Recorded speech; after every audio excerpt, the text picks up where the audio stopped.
आज हम पढ़ेंगे संपत्ति अंतरण अधिनियम का धारा 1 को अध्याय 1 में और प्रारंभिक चैप्टर का नाम है, इसमें बताया गया है।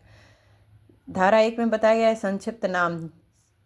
तो इस धारा में ये कहा गया है कि इसका संक्षिप्त नाम संपत्ति अंतरण अधिनियम 1882 है। इसका प्रारंभ 1 जुलाई 1882 से हुआ है।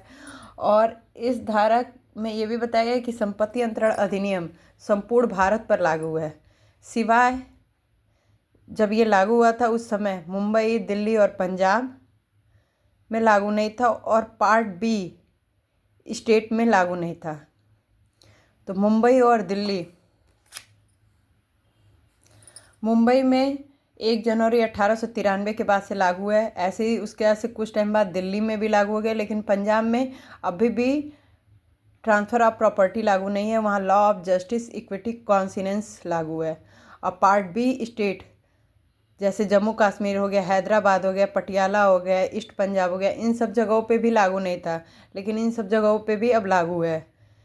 और यहाँ पे ये था कि अगर स्टेट गवर्नमेंट के पास ये पावर था कि वो ऑफिशियल गजट दे के सेक्शन 54 पैरा 2 और 3, सेक्शन 59, 107 और 123 को वो कुछ ज़िलों में या पूरे स्टेट में लागू कर सकता था या नहीं लागू कर सकता था।